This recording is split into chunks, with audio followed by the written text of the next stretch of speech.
Alright, we're back, and the weather is just lovely here late in the evening in Liberia. I'm going to be flying out to Mali. I'm going to be flying in the CJ4, and I forgot my little clippy thing because I wanted to clip this here.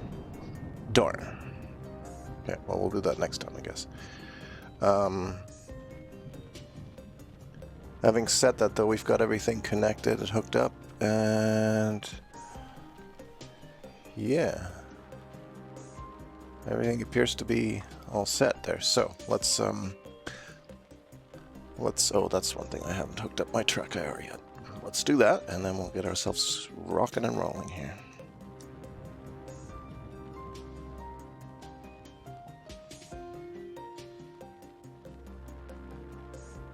So it's weird. It's only like 7 o'clock. It's not that late, so we've got the flashlight going here because it's freaking dark. So we want the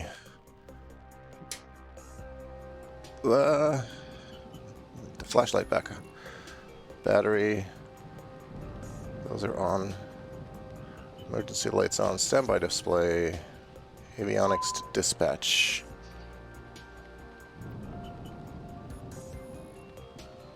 Let's go initialize our position. And route menu. Flight plan recall from SimBrief.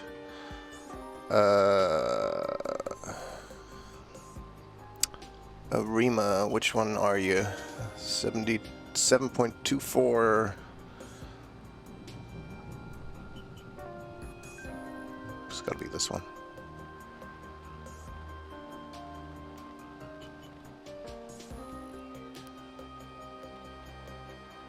Okay, now the one thing that I keep forgetting, we need external power here. And I don't remember, there we go. Ground power unit on. Good. So we're not going to run out of fake electricity.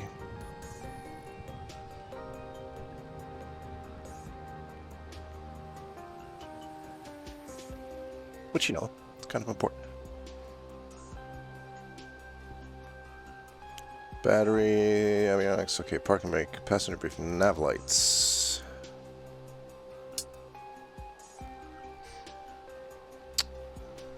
Beacon. Seatbelts. May I have your attention, please? At this time, please comply with the illuminated seatbelt and no smoking signs. Thank you. We're flying runway 5. There's really not very much to look at there. I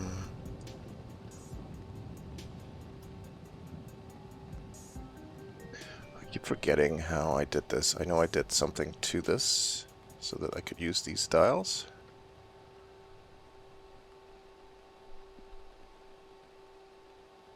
Oh, I don't think I've switched. I have not switched things over properly. At least here.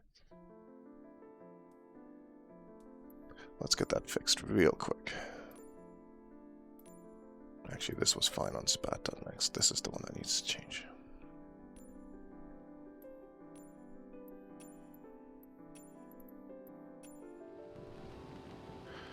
But I thought I had done stuff here.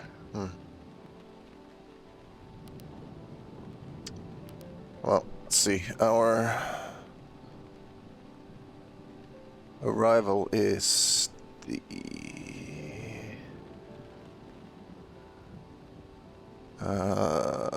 ILS Zulu 06. And we've got the MOPA 5G star. Execute.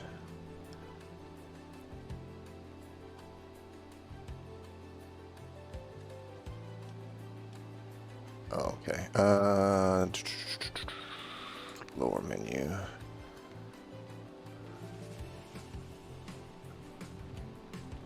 Plan mode.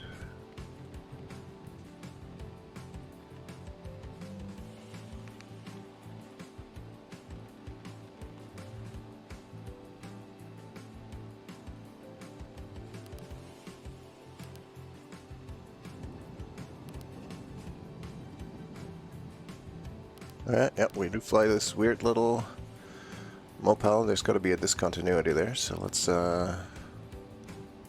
check that real quick here. Whoa. Wait, what? Legs, that's right.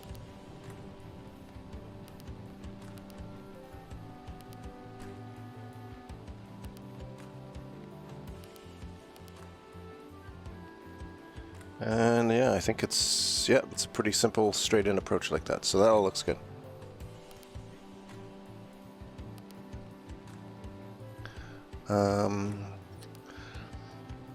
Perf init.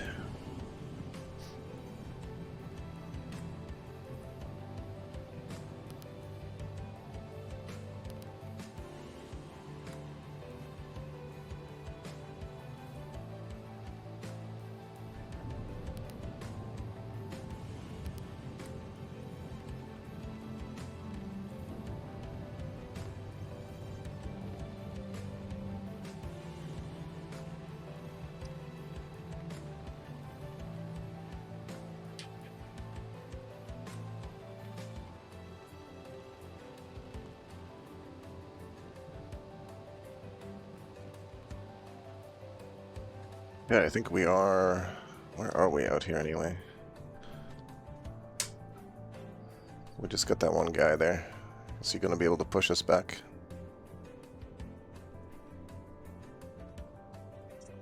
Hope so. Can't really see anything behind us.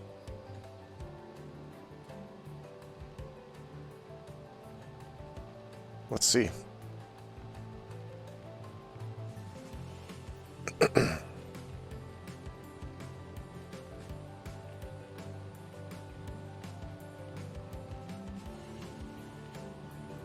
Damn it, okay. Cockpit to ground. Go ahead, flight deck. We are ready for pushback and engine start. Roger. Release the parking brakes, please. Parking brakes released. Pushing back.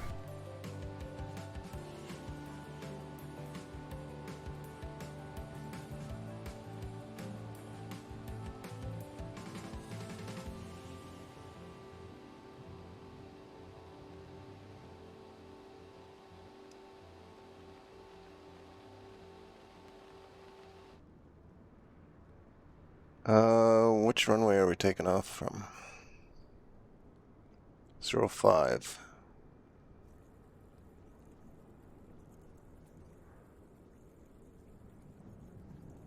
You are clear behind, and you can start your engines at your discretion.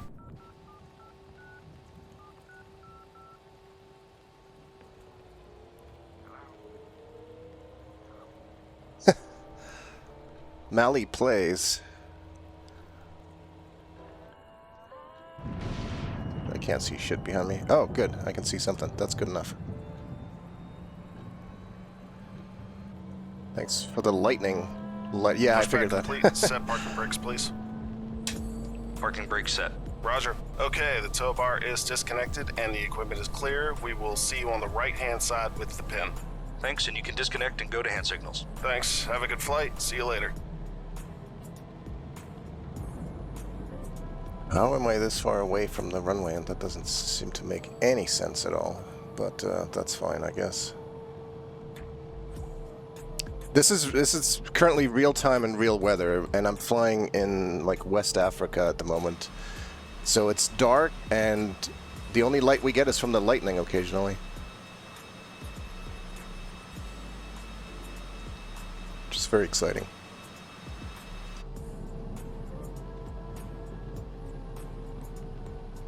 So we have one good engine.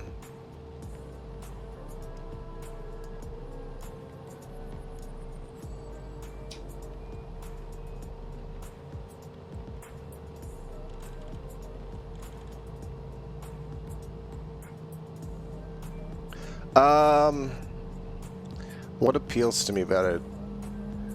Honestly, a lot of it is just the actual learning, like figuring out how this thing actually works. And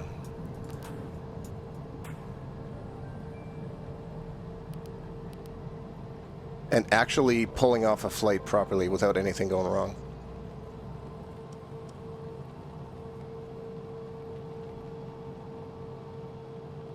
Okay, now I can get the range to work. Good. I want this. I think that's the mode I want. Yeah, so actually like learning how these systems work and being able to pull that off, that's a big part of what appeals to me.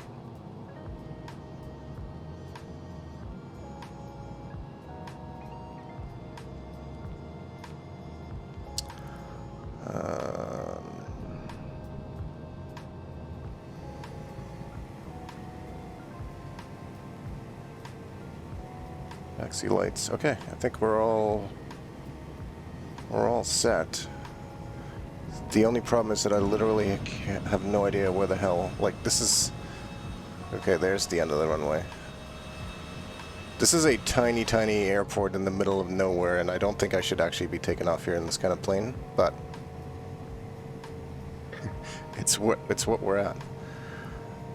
So no, for me the challenge is actually I enjoy actually being able to try to fly an airplane properly and do all the right things,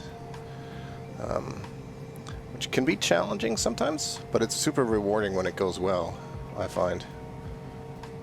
When it all goes correctly, it is very rewarding. Let's see if I can taxi my way down to the runway. It can be I mean, it is, yes. It doesn't have to be. Like, it's actually, they've done a pretty good job of making this somewhat easy to approach, if you'd like to. Like, you don't have to do super complicated stuff. You don't have to look at charts and follow them. You can just get in a plane, have it started on the runway with everything running, and go for it, you know, totally doable. I'm wearing a headset, and then I have something on there called Track IR. So it means that I can move my head around the cockpit, and it moves the camera for me. Okay, so these lights are the sides of the runway. All right, we'll figure it out. I'm gonna get the big lights on. So that's super helpful for when I'm, you know, when I'm just looking around the cockpit and stuff like that. Oops.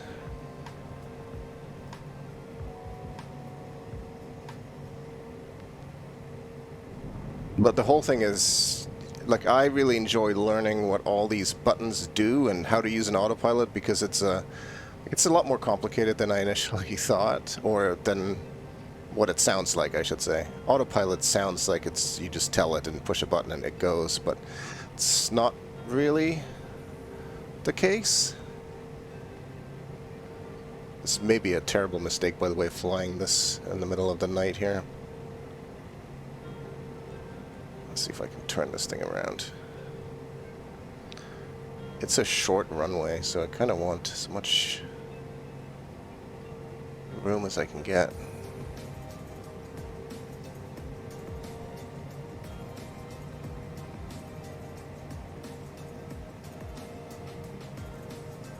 Come on, turn.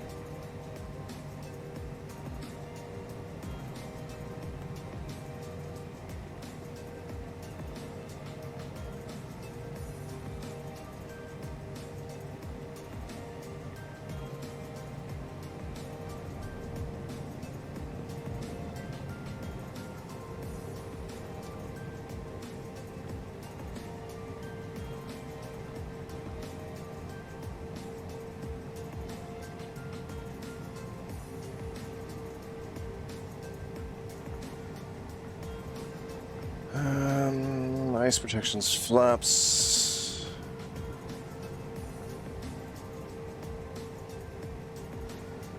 Flaps for takeoff. Speed brake 0, trim set for takeoff. TCAS. Oh, I'm not going to worry about that too much. Oh, that's right. GA button.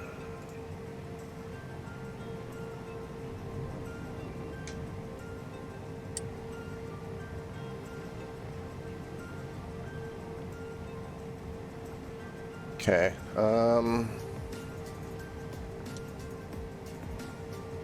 We are about set. I do want to, let's see, can I program that in yet? Probably not. I do want to get an altitude in.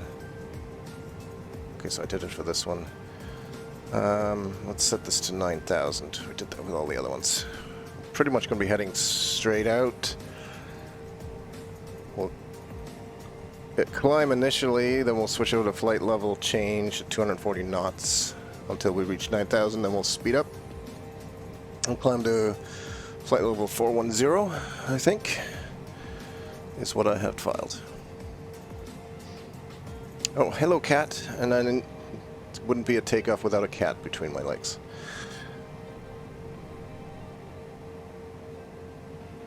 Okay, let's do it.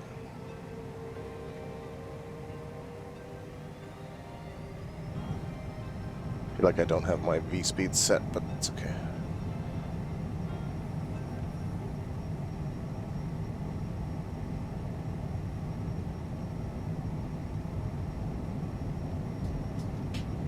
Usually around 110 is a good rotate speed, I think.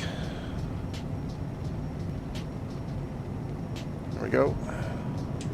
Gear up.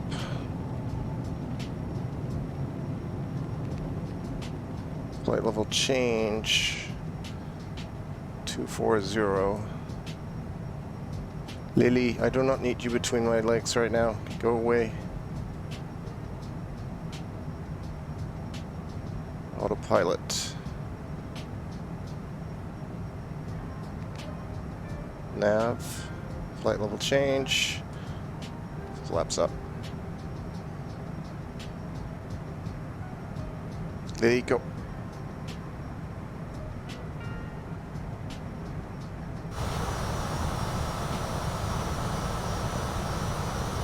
And this is part of the reason I love it. It looks so cool. Oh, thanks, Mally. Appreciate it.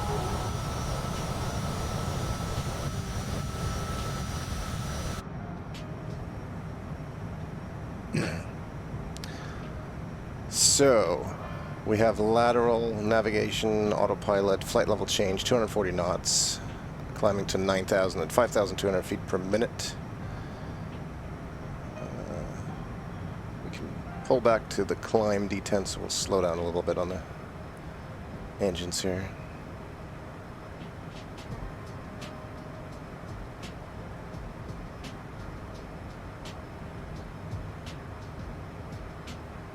I'm even printed, I mean, I have checklists. That's how far I get into it. But a lot of people get into it this much. You definitely don't have to, but I love it. For me, this is a lot of fun.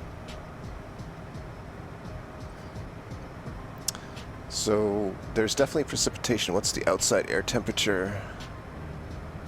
13. Shouldn't really be altitude. Any concern for icing. All right, let's climb up to 41,000.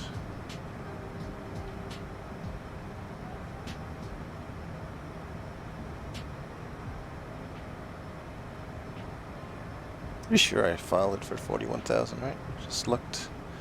Flight level 410.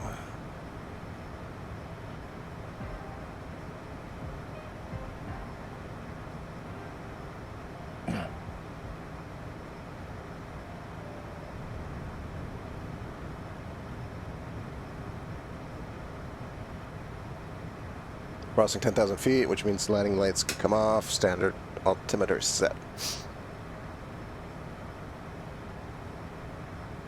And we're now climbing at 270.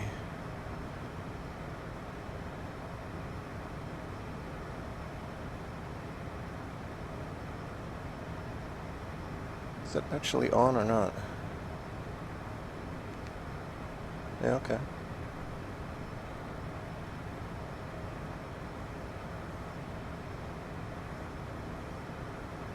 Oh, that's right. It doesn't actually have...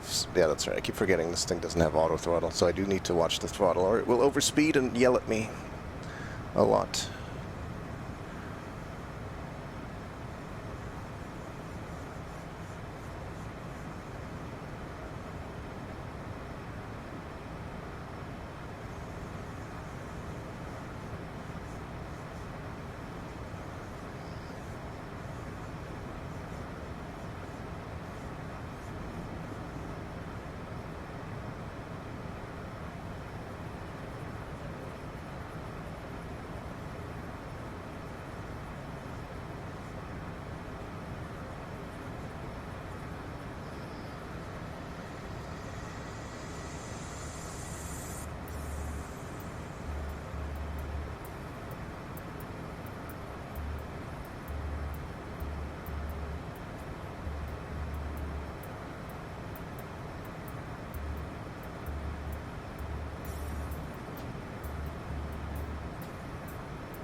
Thank you, Doomslayer. Sorry that you're witnessing a night flight where there's not a whole lot of... We can see the... Actually, that's not a... That's a kind of a nice view over the wing here.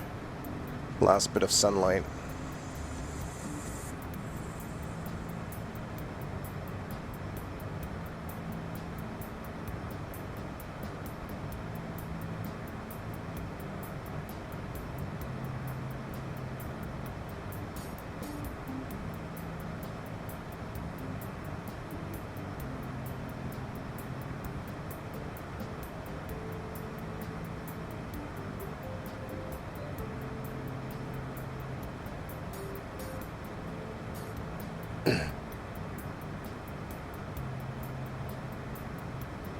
I do love turning on the flashlight inside the cabin every once in a while.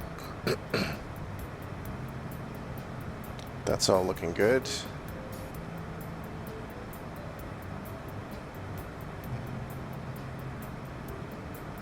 Minus 7 degrees, but I don't think we're going through any clouds, not that I could see it. The honeycomb, honestly, the honeycomb Bravo throttle quadrant is so nice. Like, I love the fact that you can change the configuration so much depending on the different airplanes that you fly.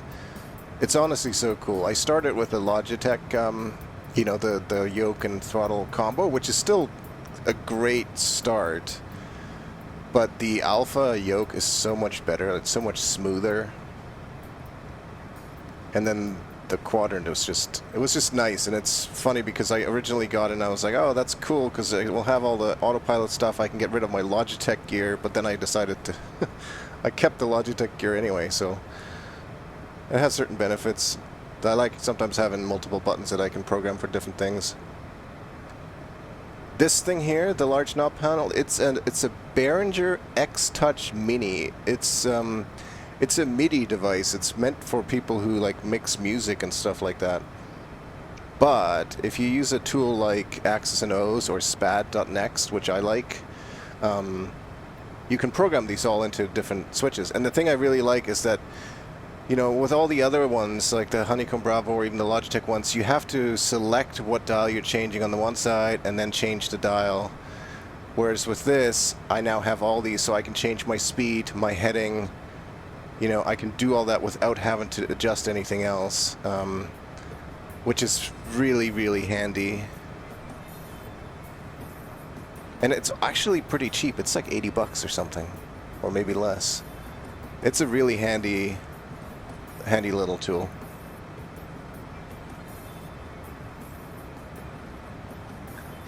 Plus you got all the nice buttons underneath it, and I actually wonder if there's a way for it to control whether or not the lights can come on. I should look into that at some point.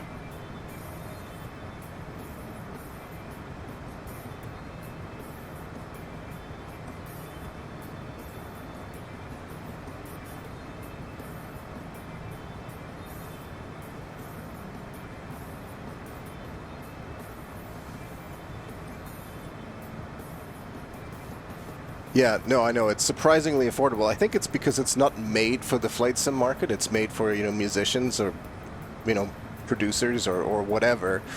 But with spat.next, you can access all those controls. And the fact that it's 8 knobs, 8 dials, and they spin like endlessly. There's no end to them, so they're perfect for this. Plus, then I've got this slider here, which seems to be slightly backwards, but I have it tied into my panel lighting. And you've got 16 buttons with 2 different layers, so 32 buttons really. Plus, each of the knobs can also be pushed in as a button. Yeah. This thing is better than any of the other stuff, really. So, I just only found out about it a few weeks ago, like a month ago or so. So it was kind of the last item that I purchased, but still worthwhile having.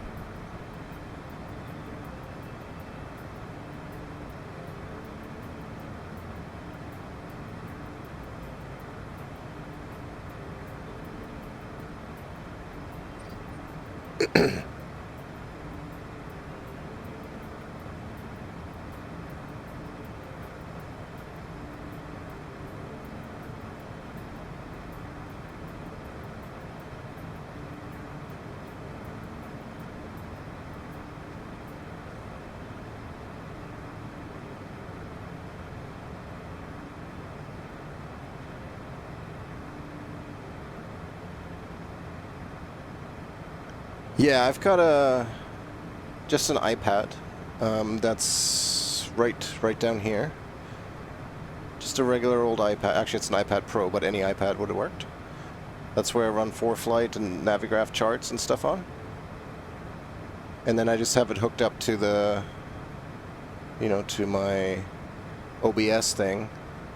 So this is just me here doing, iPad stuff. And the most recent thing that I just got is this thing here, which is just, I bought it on Etsy. It's just somebody that 3D printed this little attachment here. It by itself does nothing, but the idea is that you can clip, so like I've got my checklist for the CJ4.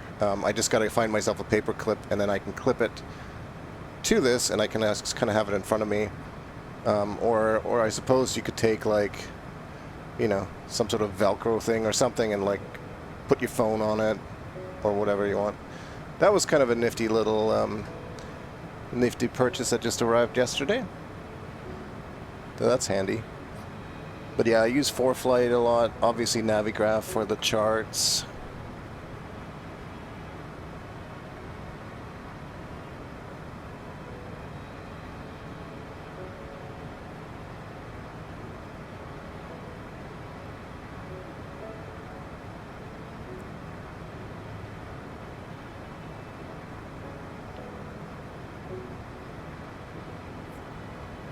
The other thing that's handy that might be hard to see is down here, just a Stream Deck for some buttons. This screen, this is just a small 7-inch monitor. I think I bought on Amazon, really cheap. So I just use this as a secondary monitor, and right now I have this is you. So I've got my Twitch chat on here, and vPilot for VATSIM on the other half, so I can easily see it without, having to look elsewhere. But it's all built into like my little virtual cockpit, so this whole thing is on a board. So when I'm done flying, I just disconnect like a USB hub in the back, disconnect it, lift this whole thing up and out of the way, so I can actually, because I also work at this desk. I work from home these days, so this is my work office too.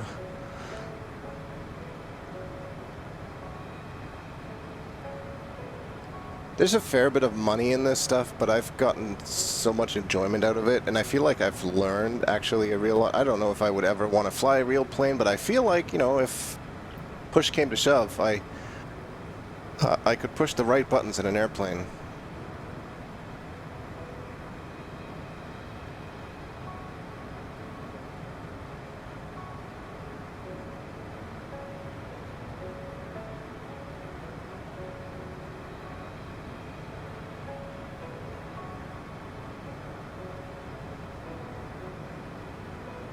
These are in op, right? Yeah.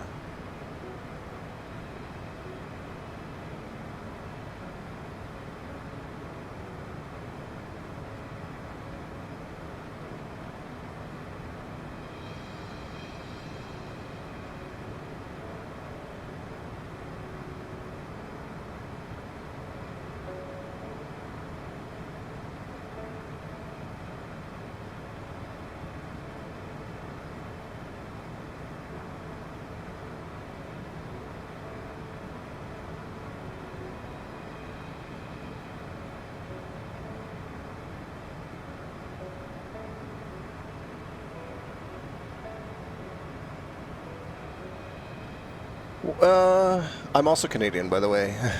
The radio panel, is it worth the $200 for each one?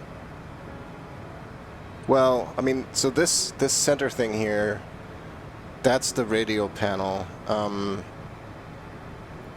You really only need the one, though. This is really if you have an Alpha and a Bravo, you don't need any of the other stuff over here. The radio panel is the only other thing that would really give you stuff that you don't already have. I personally think it's worth it because I hate having to dial in frequencies in the cockpit with like a mouse, because especially if you're doing anything like on VATSIM where you have to switch frequencies and you kind of got to do it right. You know, otherwise having to go down here and to like type it in with this, it's really cumbersome. So I really like it, even the fact that I can dial in my transponder code easily with this. Switch, you know, I can prepare another frequency, switch over to it. I think so. I mean, if you bought a Honeycomb Alpha, a Honeycomb Bravo, that's like the perfect companion, I feel, for the radio stuff.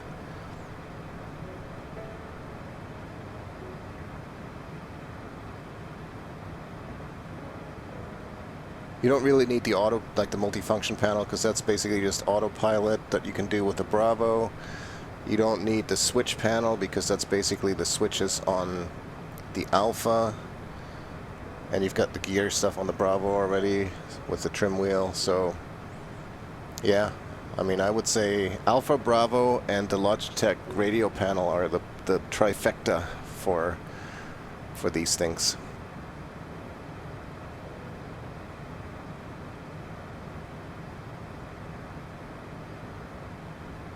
Altitude. That's sweet altitude call out.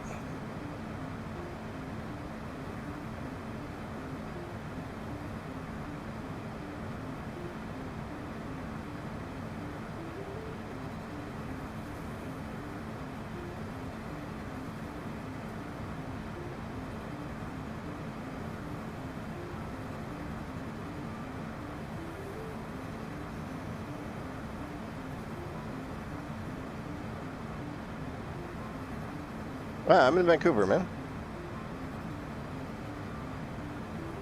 The biggest challenge, the biggest thing that I hate the most about having to use the mouse to do anything in the cockpit is that a lot of these require you to use the mouse wheel to spin something up and down. And of course the mouse wheel also zooms you in and out, like your actual view. So the amount of times that I have like looked over, tried to use the mouse wheel to adjust altitude or vertical speed or something, and instead all I've done is like zoom into a damn instrument or zoomed out of a thing. It's just like that alone has been worth it to me. Alright, let's move into cruise. I don't know if these detents are new or not, but they seem to be. Maybe I've just never noticed them. But the N1 is in cruise, so that's good.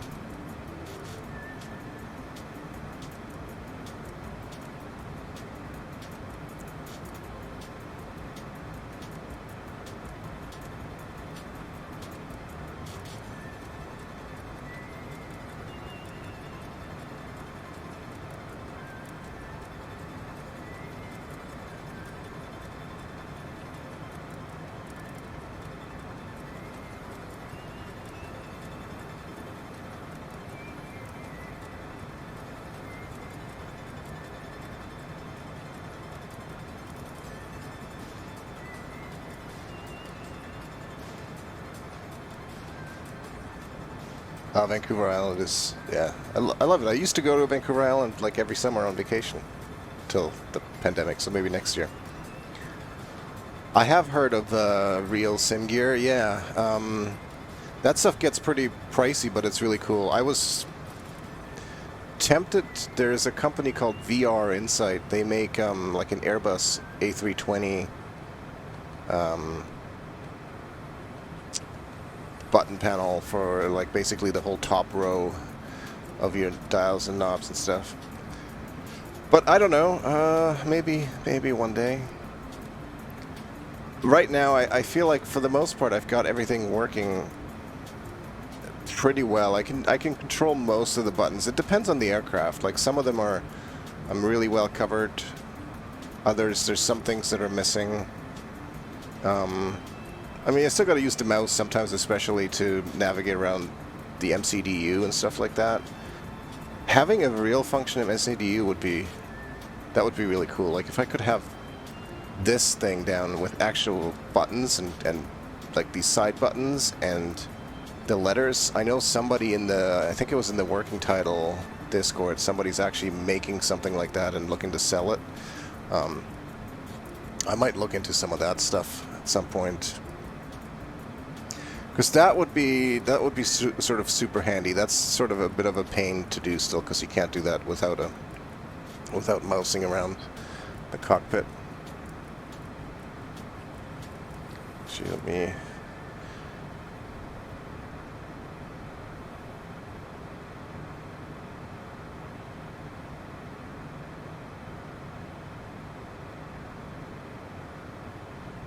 Yeah, so Real Sim Gear mostly makes like Garmin-like stuff, right?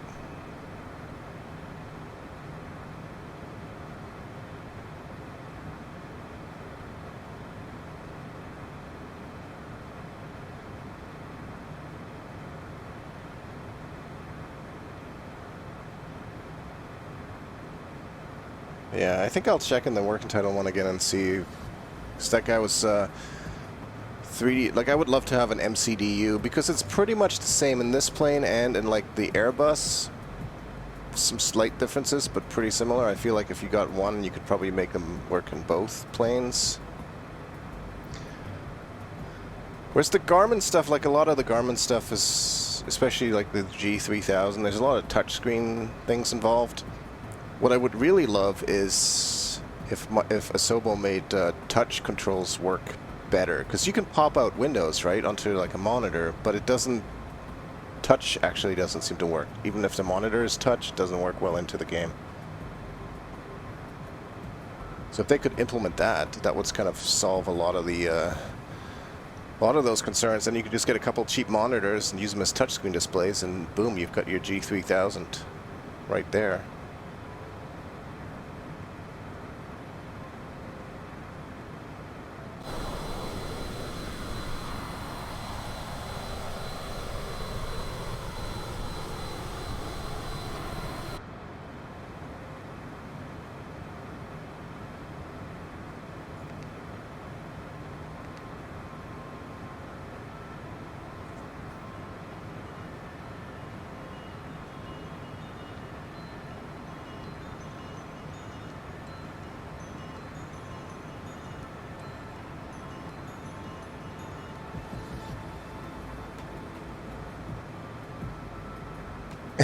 No, this is it's the CJ4. Yeah, it's hard to tell in the dark, eh? It's the working title CJ4.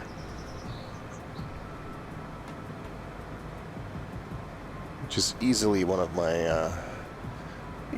my favorites in the game, in the top 3 for sure. Honestly, it's probably the most well-behaved plane as far as systems are concerned. The flight planner, the flight management system, it all works a lot better than the stock stuff. I flew the TBM 930 earlier today and did 2 flights. One of them was basically all manual because I didn't have any procedures to fly. The first one, though, the autopilot just completely crapped out. Got really weird. Did strange things. I ended up having to manually fly the approach, which is fine, but it's fine in the TBM. The longitude, though, is difficult. Like, I don't like the combination of the stock autopilot and the longitude, because you end up in trouble when the stock autopilot does weird things, it stops working properly. And it's a lot harder to hand fly the longitude, especially on like approaches and procedures and stuff. So the CJ4 is my favorite, along with the Airbus A320, the fly-by-wire mod, which is super nice to fly.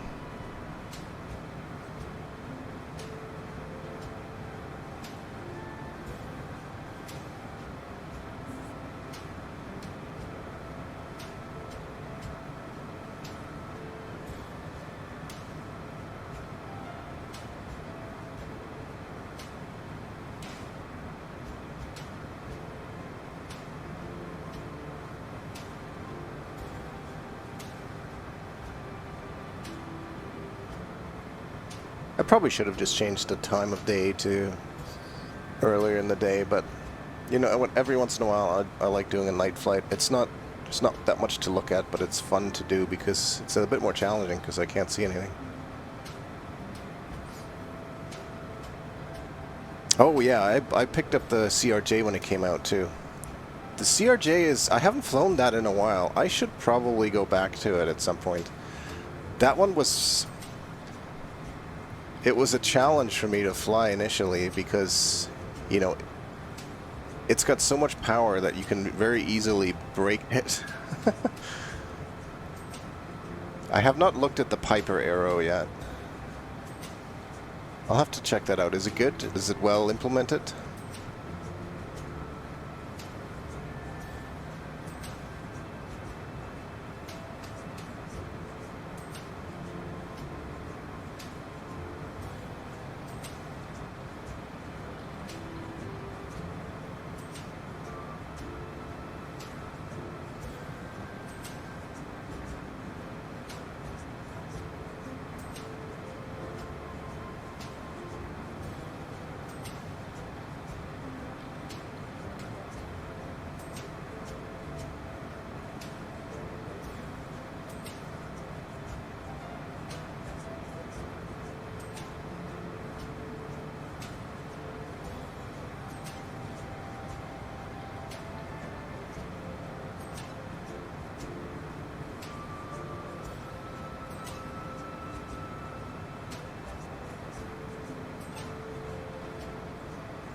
Don't get the Serenado.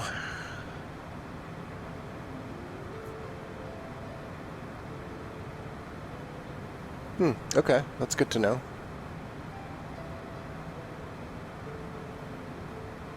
I'll have to look that up. Just Flights, Piper.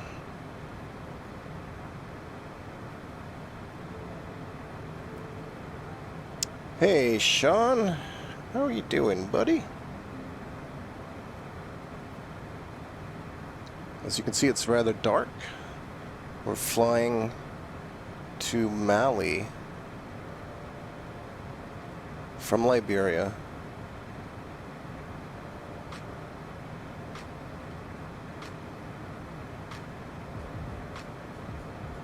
Yep, it's all Canadian. What does the Piper Arrow use for avionics in it? Looks like the G1000, maybe?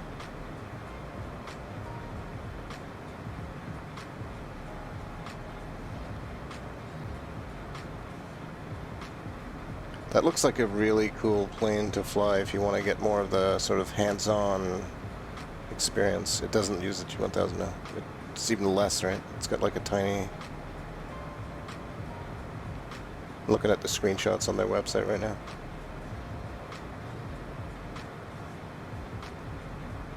Oh, tired. Didn't get much sleep, eh? Eh.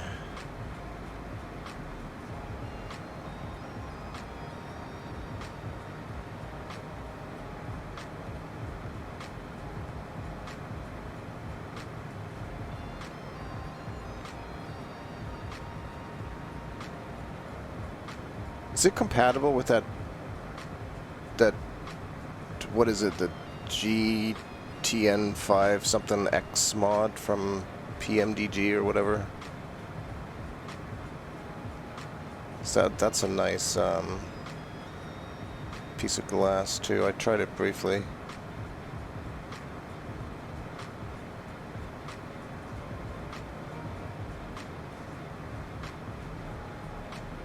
It's good to know that that's okay. So I'll make sure to avoid the Coronado Piper.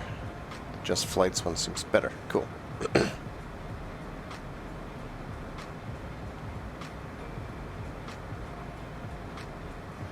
Nice.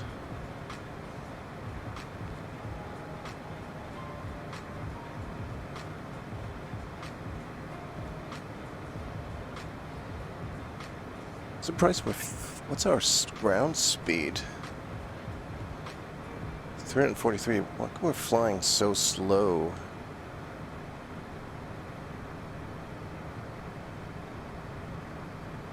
That could bump me all the way to like the bottom of the cruise detent.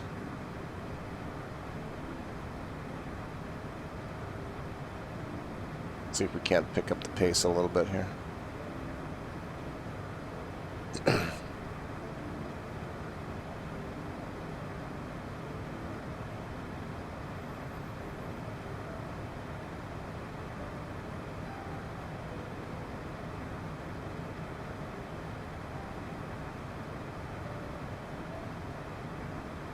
We do have like a 21 knot headwind, kind of, so that doesn't help.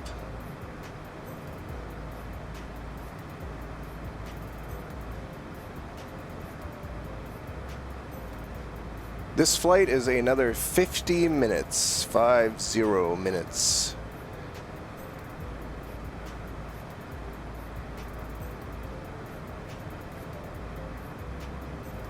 Though our descent is going to be sooner than that, of course.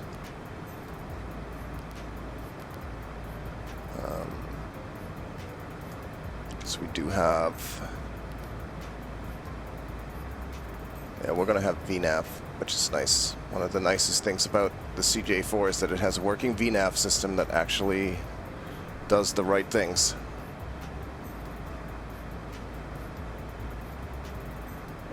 Mansa Musa, who was king of the Mali Empire from 1280 to 1337. Why does that remind you of me? I am not wealthy. Though I wouldn't mind being king of an empire. That sounds fun.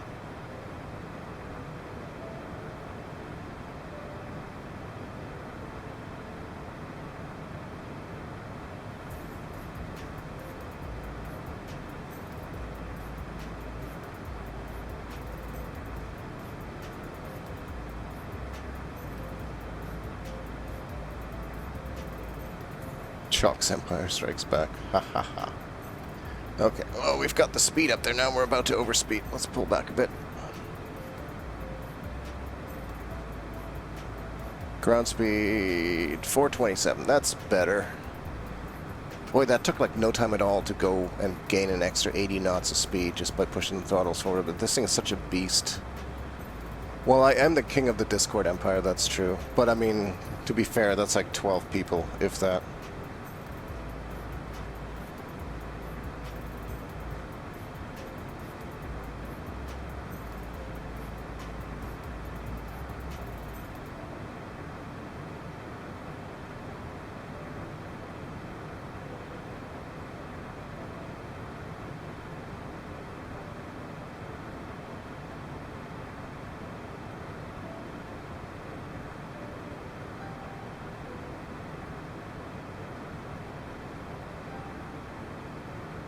Canucks firm up coaching staff. Goalie coach Ian Clark extended. Yay. Man, people were like ready to riot again if they didn't re-extend the goalie coach Ian Clark, because he's done great stuff for their goaltenders over the years. So it's a good thing that they extended him. People were ready to be very upset. Oh, it's not working. Really? Okay. Oh. That's because that stupid thing closed when I closed the simulator. I hate apps that think they know what they're...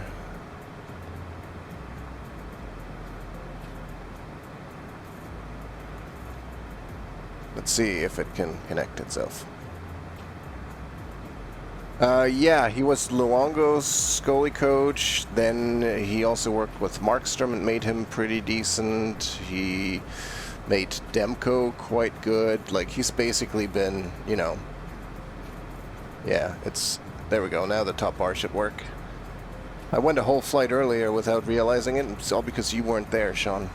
I need you around to tell me when the stuff's not working. But yeah, he's been around. He's been our goalie coach for quite a while. And Vancouver's consistently produced good goalies. So I think he might have even been around back in like the Corey Schneider day. He fell asleep at a hockey game, at a Canucks game. Like, was that before like Besser and Pettersson? Because there were some real snoozers then. No, we don't want to trade him to Calgary. Fuck Calgary. Hi, Lily. Kitty cat.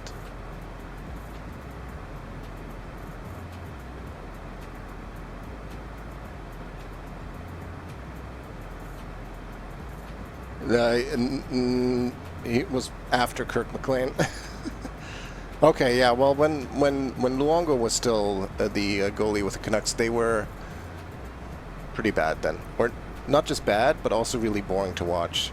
Now they're bad, but usually at least watchable. Like, there's a difference between bad and unwatchable, and bad and, you know, still watchable.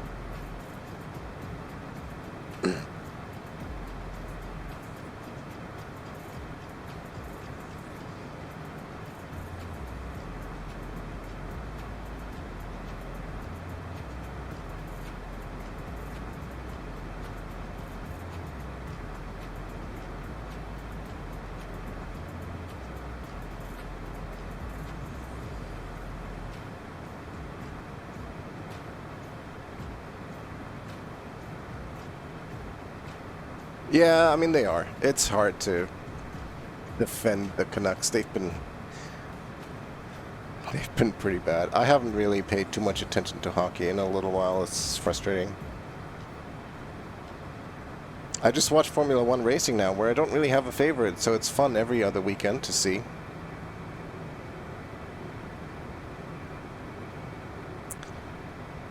Yeah, so, well, I guess... I mean, there's some teams that were good teams, but terrible to watch.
Chalky milk. Sounds like a good idea. Gasly had a great run. They have to do an investigative inquiry to figure out why they were so good because they normally suck. Is it seriously? I mean, it makes sense when you want to try to find out, you know, why were we that good and how can we do that more often. I really enjoyed watching that Grand Prix on the weekend, the Baku Grand Prix. I knew what the results were, but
chalky milk.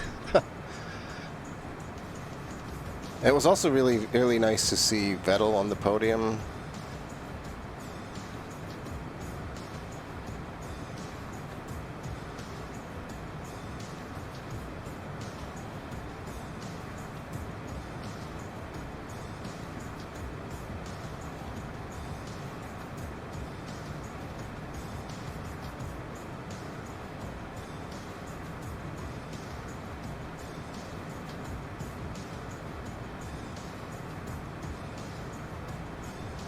That is...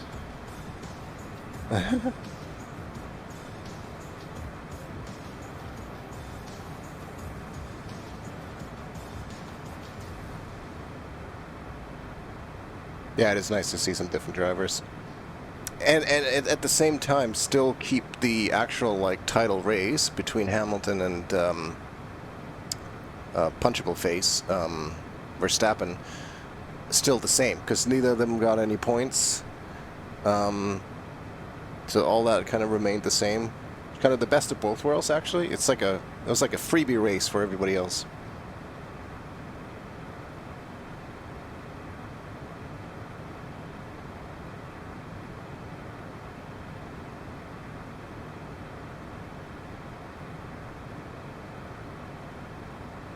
And it's nice to see some other manufacturers do well too. Maybe it's because I watched that, you know, all that Formula One stuff on Netflix where they showed you all those different teams, and man, when they struggle, it's got to be rough working for them. So it's kind of nice that you're like, oh, look, they're having some success. Awesome.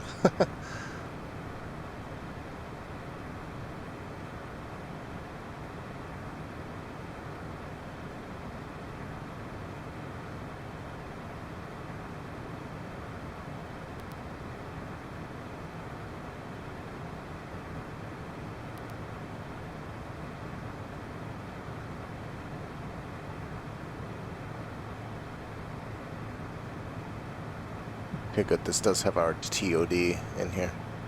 It's just making sure, just making sure.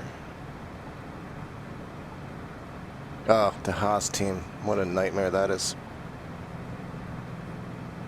I think, well, I don't know. I guess maybe that Mick Schumacher kid has got some good racing ahead of him, perhaps, just from his lineage, if you will. Mazepin seems to just be there because his dad pays for the team. But that happens sometimes, I guess.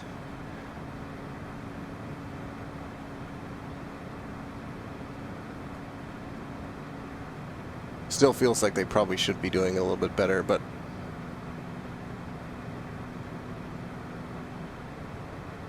I guess as long as the money is there.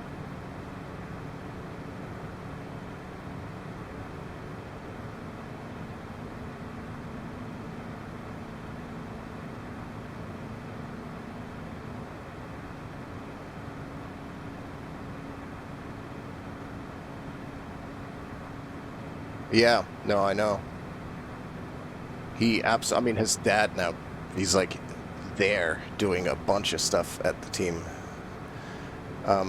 Having said that, though, it does seem like Lance Stroll, like he's had some decent races. He was doing pretty well in Baku until that tire popped and knocked him out. Like he had a pretty good run going. So he does not seem to be... People aren't as hard on him for whatever reason as they are on Mazepin. Just like from social media and stuff. If you ever look in the Formula 1 subreddit, people are all over Mazepin. He's like a meme, essentially. It's kind of funny.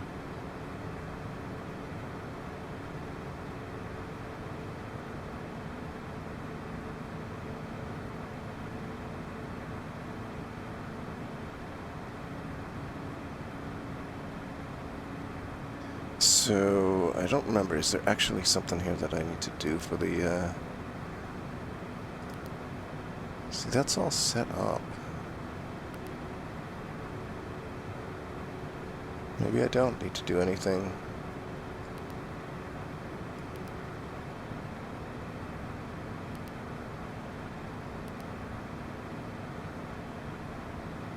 Well, and I think to some degree... I mean, Mazepin must have some talent too. Honestly, like even the worst, it's like the old saying for hockey, right? Like the worst player in the NHL is still better than everybody else, than a lot of people. So I'm sure Mazepin, even with the nepotism or whatever involved, I mean, he still brings the car around the track most of the time. Yeah, he's usually a few laps behind by the end of it, but you know, he manages not to kill himself in it, which is probably more than the average person that makes fun of him could say.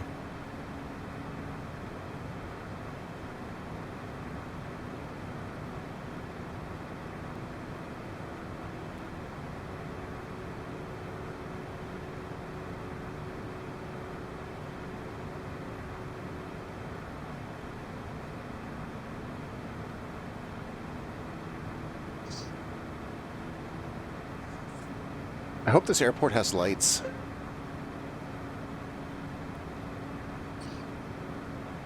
Oh, Doomslayer. That's what this is. I am using Track IR5. I just pause it a lot during the regular flights. Just because when I look around, you know, it moves around a bunch. And usually I have it on so I can look out the window a lot more, but there's not a whole lot to look at when you're flying at night. But yeah, I use the Track IR5 Pro. Right, Sean? Yeah, I can't even do that either. Doomslayer, I also somewhat frequently fly in VR, though I haven't been doing it lately. I have a Reverb G2, which works pretty well. But lately I've been embracing the non-VR. VR is a really cool experience, but this is a little bit more relaxed. I've been trying to do, you know, VATSIM stuff and charts and everything. It's a little bit easier without a headset on. But yeah, Track IR is... I would recommend it to everybody that does flight sim. I am, Sean. We are on the VATSIM network, as you can see at the bottom of the stream. So like right, boop. But, oops, there's hardly anybody around us, which is to be expected. You know, most of the traffic now is on the East Coast. Even Europe is starting to slow down as it's getting late there. But down here in Africa, not much going on. There's a few planes flying around, but it's very rare to get ATC coverage down here, which is fine with me. That's not really... My world tour isn't really about that.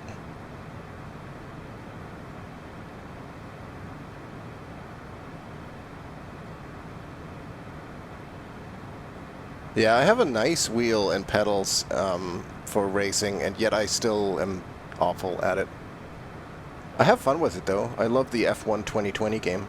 Sean and I, we try to do the Grand Prix every other weekend or so. Not good at it, but it's fun usually. Baku is just a really freaking difficult track, the one from last weekend. It was just way too, it was just tough.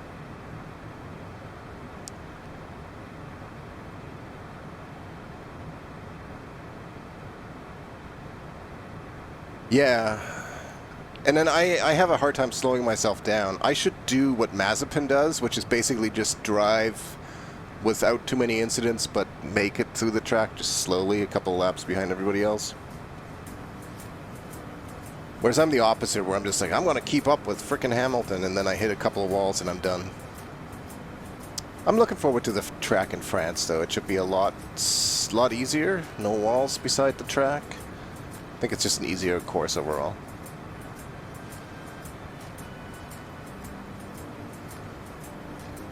That's true. Honestly, the biggest thing about F1 is once you, especially if you hit anything with your front wing, you're kind of screwed because you can no longer make the turns properly, so you have to slow way down, and if you're not disciplined enough to do that like I am, then one little bump leads to another bump, to another bump, to a big crash, and then you're done.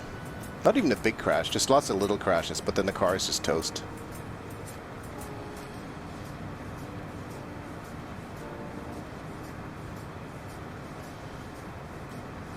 So we got about 26 minutes left in the flight, about 6 minutes until we start our descent.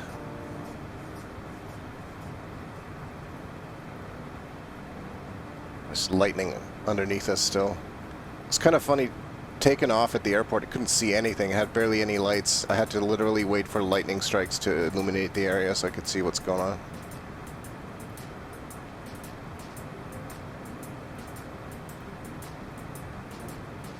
Death by a thousand cuts, yeah, for sure.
Okay, we should actually have a look at our arrival chart for some altitudes here.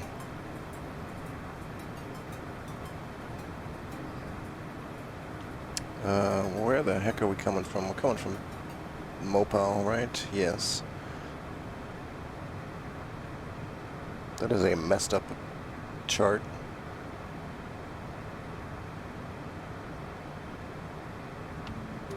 Looks like no altitudes on this one at all. Gattam at 3,300.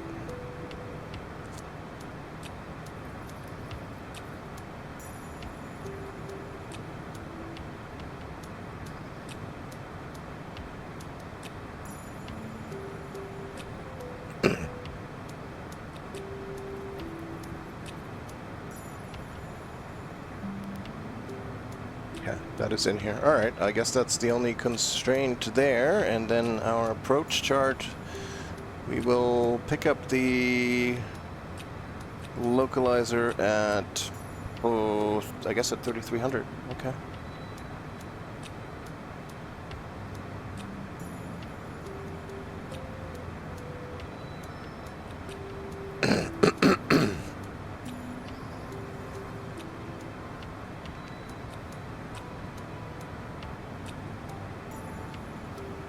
Oh, there's, okay, that's what I forgot. Oh, but the V-speeds are not set properly. I don't remember how to do that.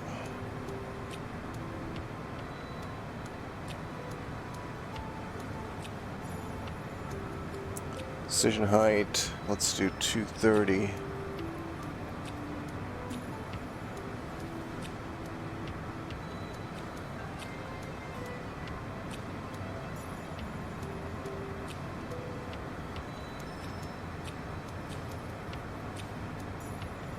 never know how to frickin'...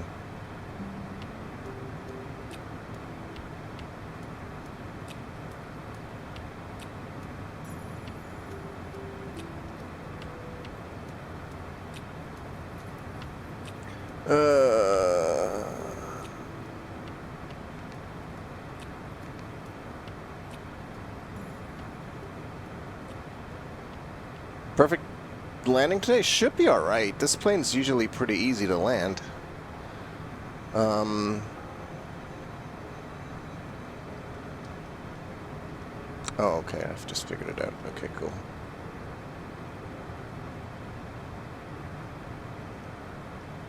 We want that to be 240 for the minimums.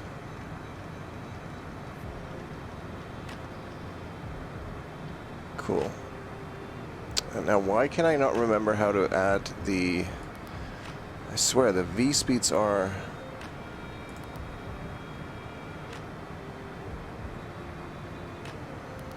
Ah. Send. No, it doesn't have them.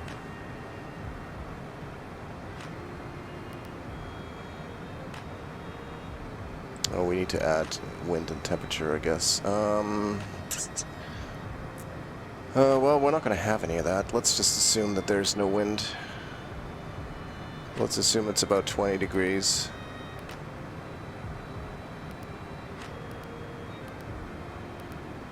Palm wind. Will that give us V speeds? There we go.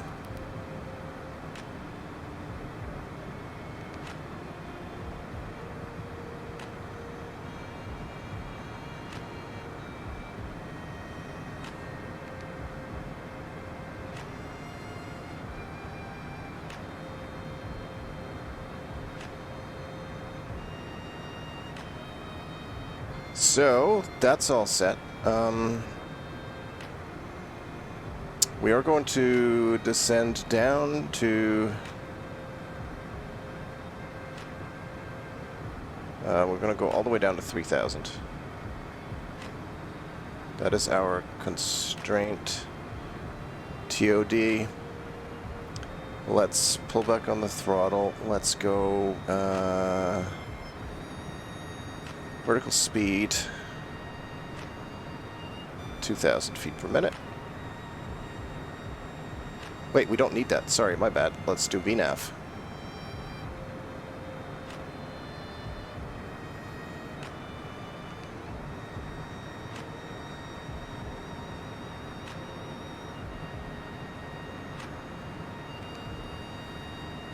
Hang on a minute now.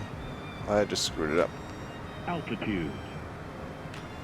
We're not quite there yet, so let's stay at this altitude for a second.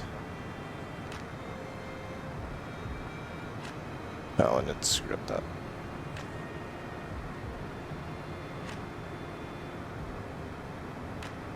$3,000.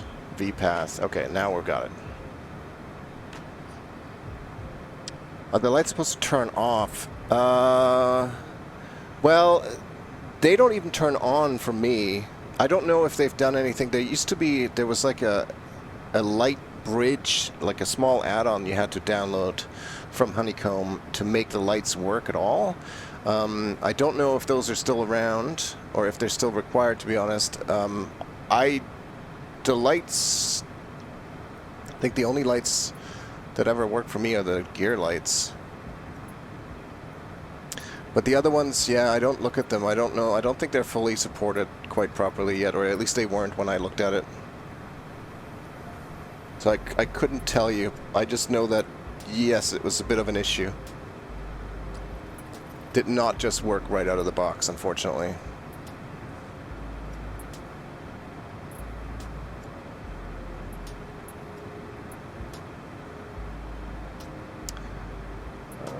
Descent, ice protection, safety lights. We never took the safety lights off. Landing lights, altimeters. We'll get to that.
So our constraint should actually, yeah, 3,300. Okay, I've set it to 3,000 just to make sure that we hit that, which we should.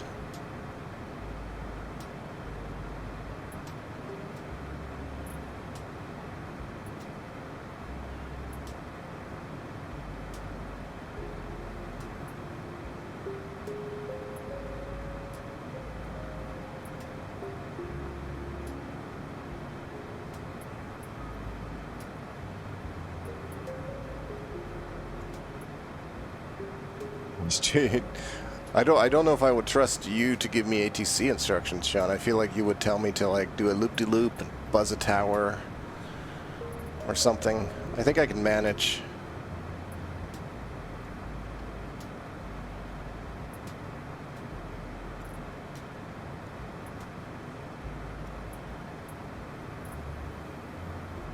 Descending in the CJ4 is a breeze. Basically, you just put in the number and push one button, and it pretty much does it all for you. Is there actually light ahead of us? That looks like there is signs of civilization over there. I mean, that is where we're headed. That is the airport. So hopefully the airport is lit, but also, you know, hopefully the surrounding area is lit up as well, so we have something to look at. Please land sideways on runway C-72. Yeah.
I want to see if I can turn on the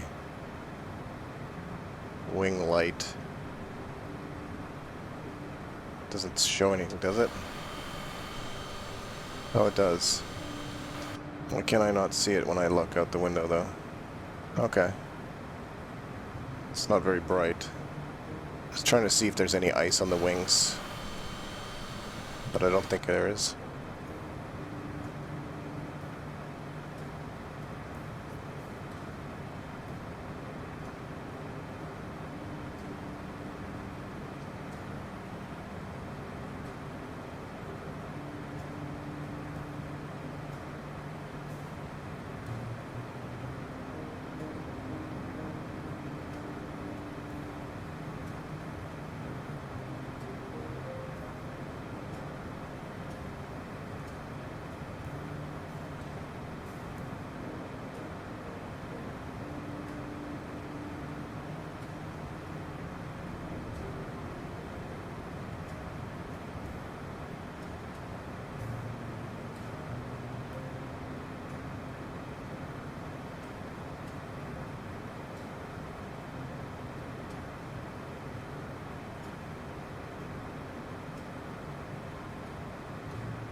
Lily. My cat keeps running between my under my legs here because she thinks it's almost dinner time, which it really isn't. But just like, come on, get up, give me food.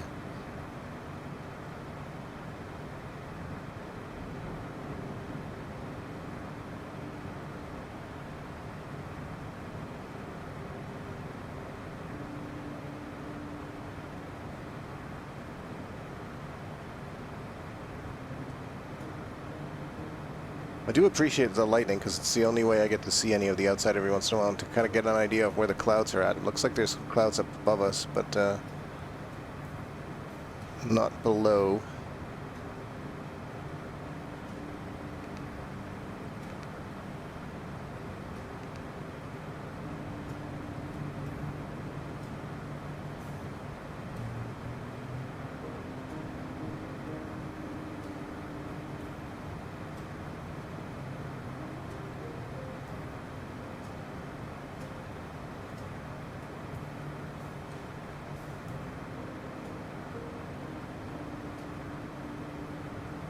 I do love the reflections on the displays on the windows.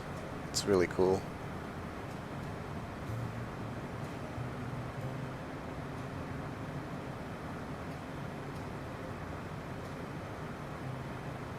Come on, give me some more lightning. Ooh, that was pretty.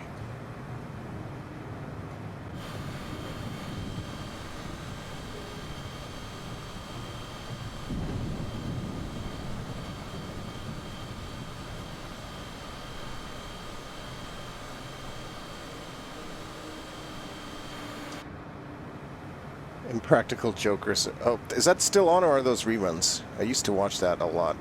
That show can't still be going, right? It was a really fun show, though, when I remember watching it. Some great stuff.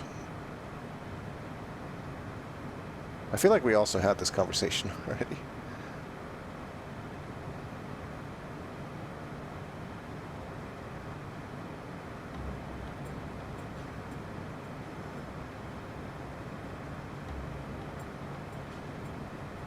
Yeah, it is good for a laugh, for sure.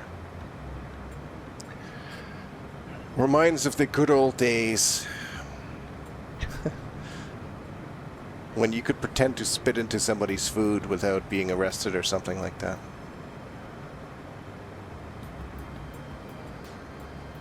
I remember they did a couple episodes at like a buffet, and they did some hilarious stuff there.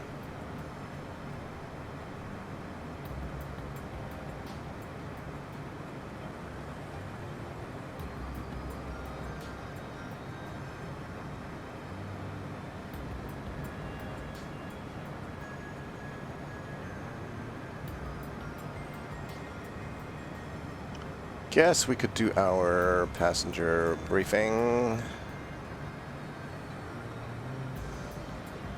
May I have your attention, please? We will be landing shortly. Please turn off all portable electronic devices, stow tables, secure luggage, and loose articles. Return your seat to the upright and outboard position. Extend your headrest and fasten your lap belt and shoulder harness. After landing, please remain in your seat with your lap belt and shoulder harness securely fastened until the aircraft is come to a complete stop at the parking lot. Thank you.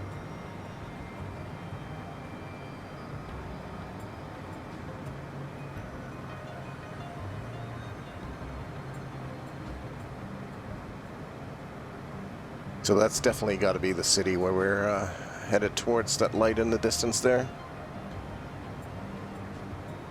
Must be.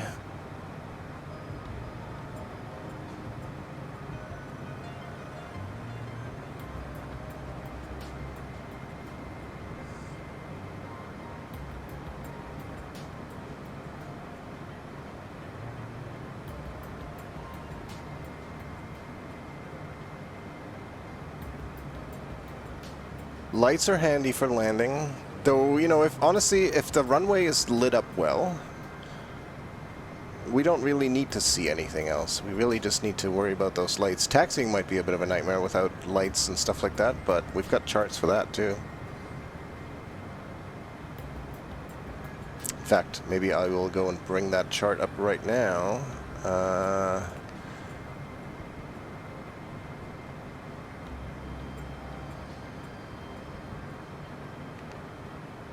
I want the destination airport info chart. So we're coming in on this runway here. So this will give us some idea. We'll probably be over by Alpha or Delta. Either one we can take, and then looks like the main terminal is probably over here. So We'll take either Alpha and straight in, or Delta and then to the left to get back.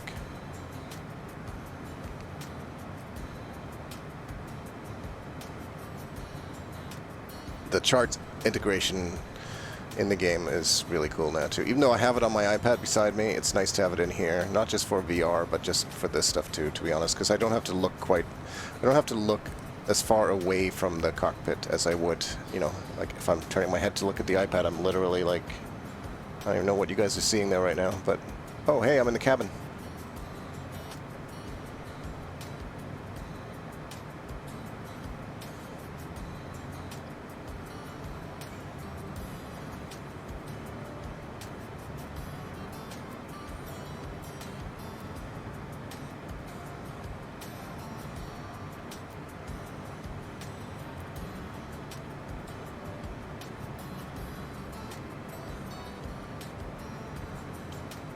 So where does our approach actually begin? Our approach begins at Gattam.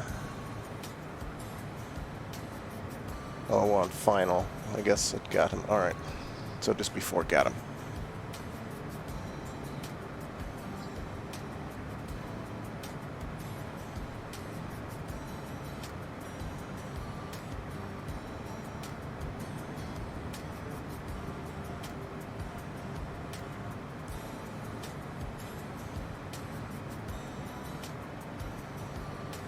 Charlie 72 runway, yep. I should... Charlie 72. Should make that part of a call sign or something like that. Citation Charlie 72.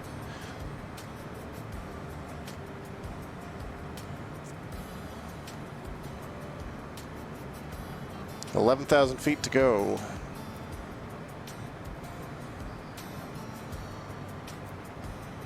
Oh, there's lights over on there. We're starting to see some signs of civilization off in the dark.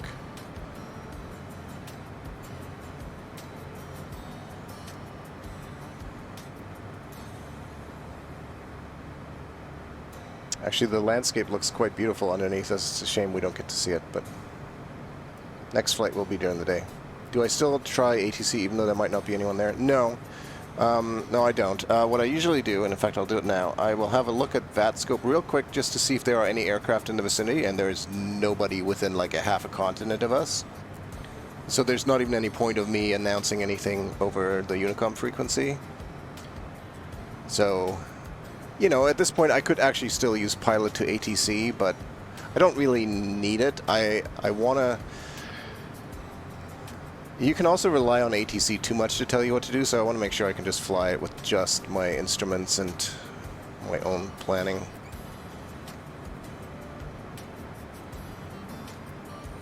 But I mean, this is not really a realistic scenario, right? Like in the real world, there would always be, there's air traffic control coverage everywhere.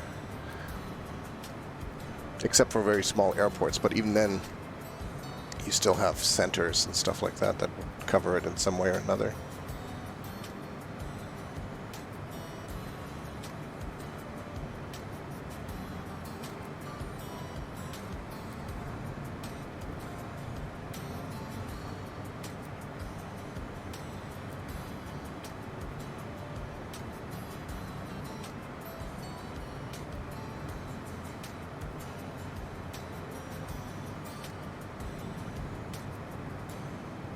Oh no, it's definitely not worse than, like, I mean, I say myself, but really I'm not, I mean, it's the autopilot doing all this stuff, but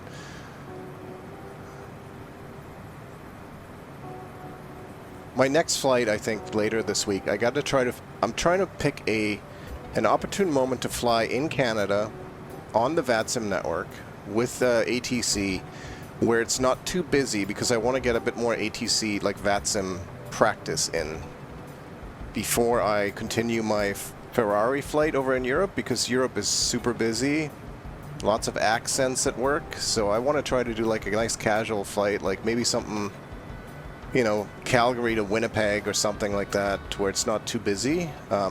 So it will have to be Western Canada, or maybe like, I guess I could do another Vancouver departure to like Edmonton or something like that. I just got to find the right time to do that. Okay, so we're about to cross through 10,000 feet, so we'll get the landing lights on. And let's see if we can get a local altimeter, 29901. Okay.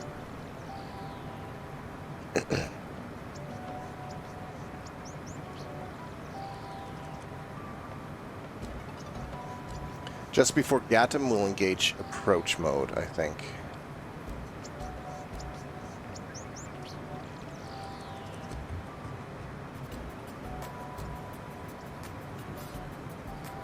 This is a huge, sprawling metropolis by the lights of it.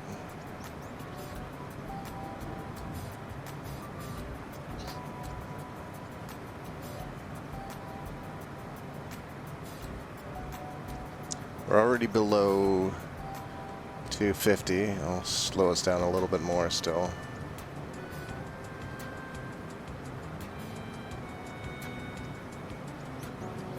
Okay, there's the localizer already tuned. So that's nice.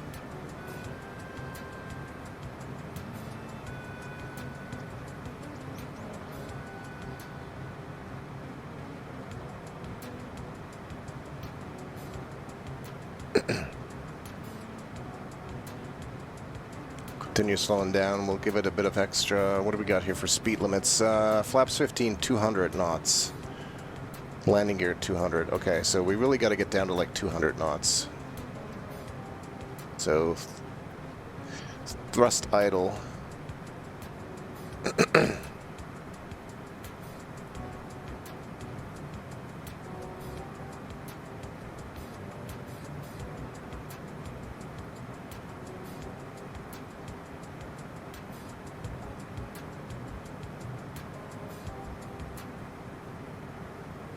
Okay, we're slowing down nicely. I would like to get to flaps 15 before we hit the next waypoint.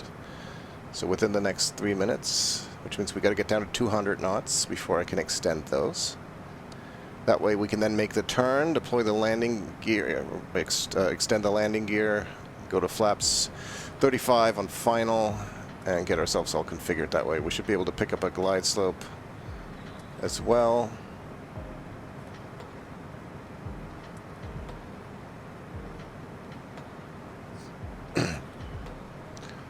Have a quick look over at what the runway heading is.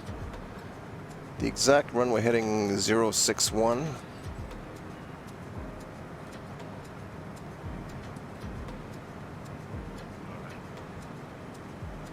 So I'll actually go and put that in heading mode, just in case we need to do something drastic and switch over to heading mode. Okay. The lightning flashes are beautiful, yeah. Especially when you can see something. So we're at 203, so we're going to go flaps 1.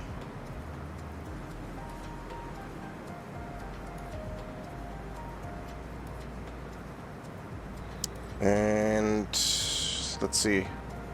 Approach mode. Localizer is armed. Good.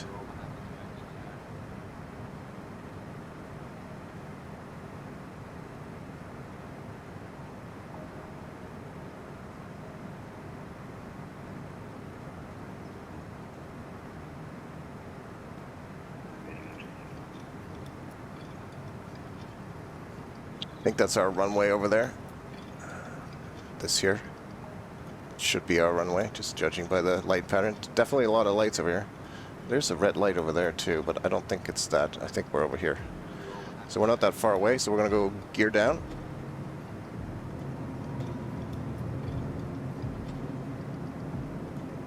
Keep an eye on our speed here, because I don't want to slow down too quickly, too fast.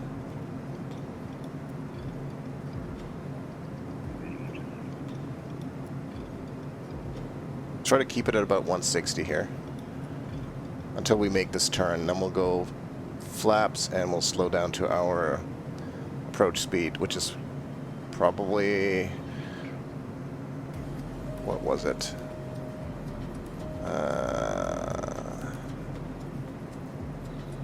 Next page, V approach 110.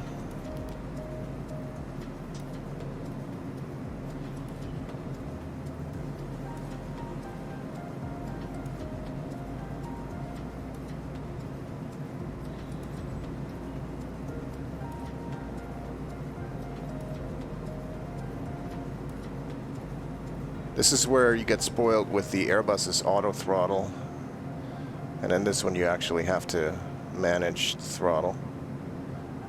So you don't start Altitude. doing weird things.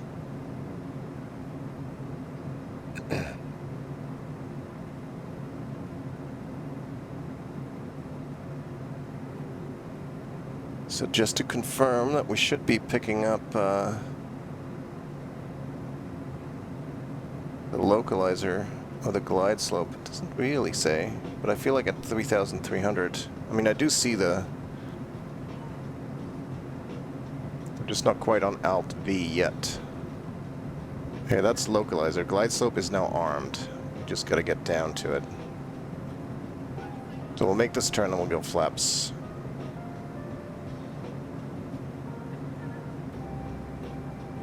The altitude captured.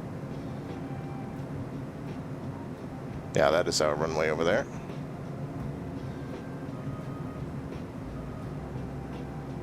Path, glide slope armed. Let's go full flaps.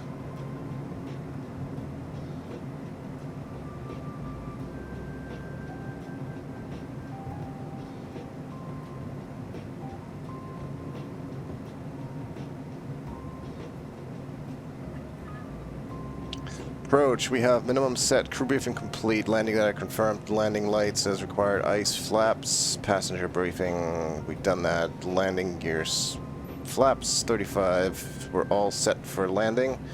Just going to try to maintain this speed here of 110 and hope we capture the glide slope here shortly. Looks like we just, no, we haven't yet. I thought that little dip was it, but no. Lily, approach TOD is coming up.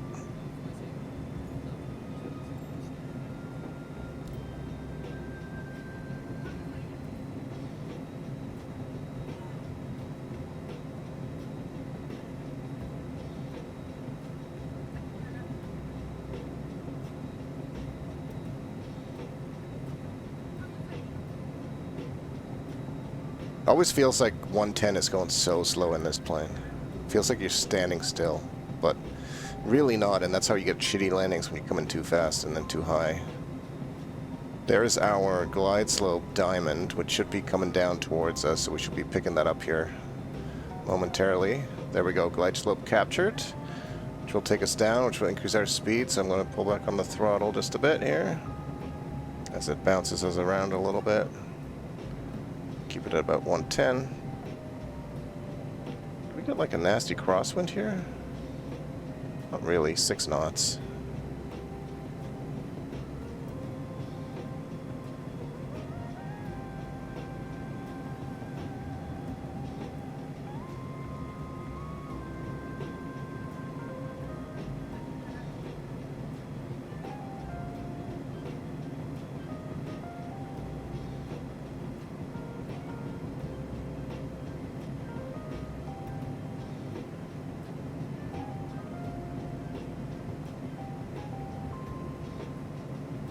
So the thing to remember that I always forget, the CJ4 does not have thrust reversers, so once we hit the ground, we're just going to deploy speed brakes to full and hit the brakes.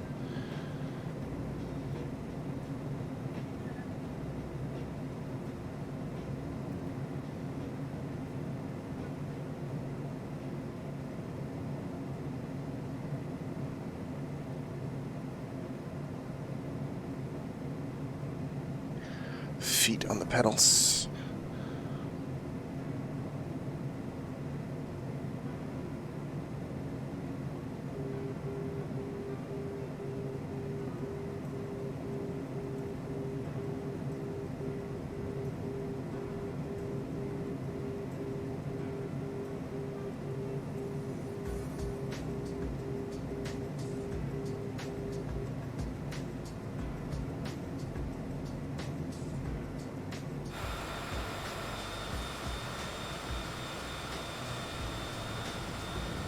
Come on, give me the lightning strike. I want a nice screenshot.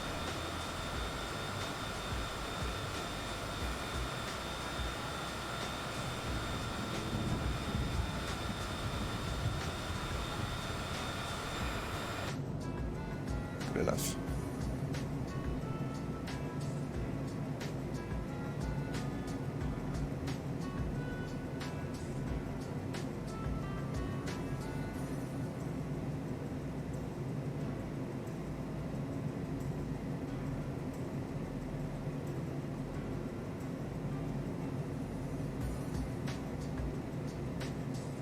Feels like we're high, but we're right on the glide slope, so just gotta trust the system here.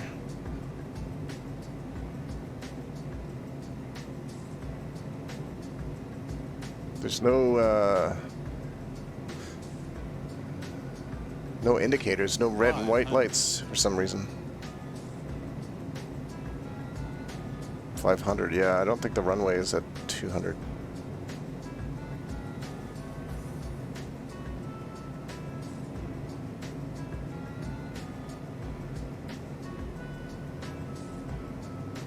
Autopilot.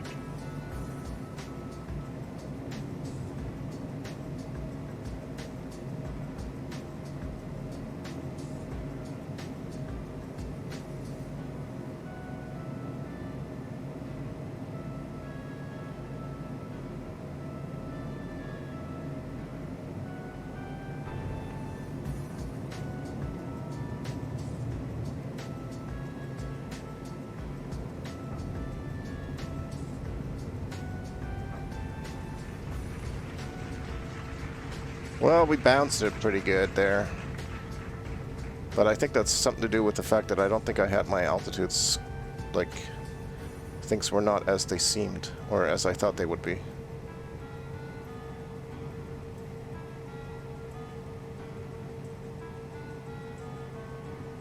But we made it down safely nevertheless. Let's bring up this chart. Okay, we're gonna make it out on Alpha.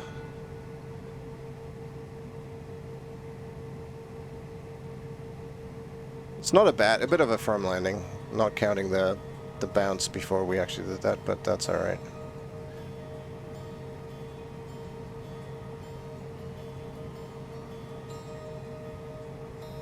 Well, there's like no lights on the runway, on the taxiways at all. Like, I just saw that it's over here, but I only saw that because of the lightning strike lighting up the area. There it is again. Okay, there's a yellow line here, good. Well, we can follow this.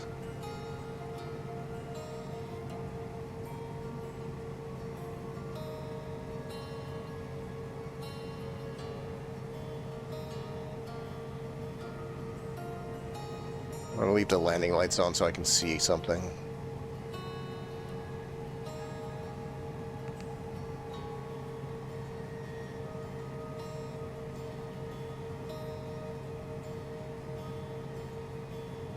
Looks like there's an airplane over there. We're gonna park next to that guy. Looks like it might be a CJ4 as well. It's got about 5 windows on the side there.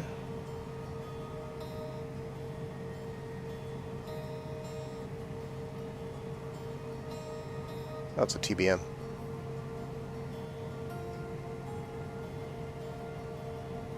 Or something like that, yeah.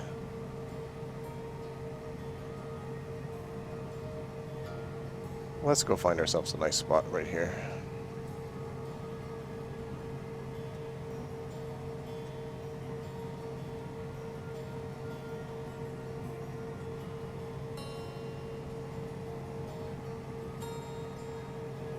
This will do.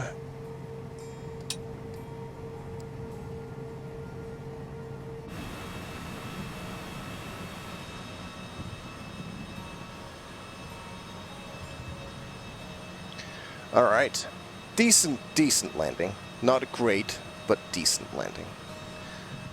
Nevertheless, I thought that was quite enjoyable. So, we got everything shut down here. What else do I need to shut off here? We can turn the lights off.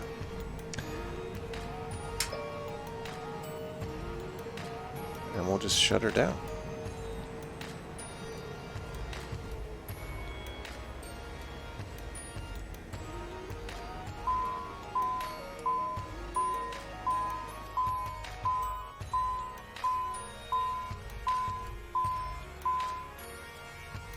What's keeping it alive? There we go. Okay, just took a second. Yeah, Doomslayer, thanks for stopping by. I am heading out for today. I will probably fly again tomorrow. I'm on vacation this week and next, so I've got a lot more time to fly. So, you know, if you enjoyed it, stop by. Follow if you're not already following, and then we'll go for another flight soon. Thanks for stopping by, and Sean, I will catch you later. Have a good evening, you guys. See ya.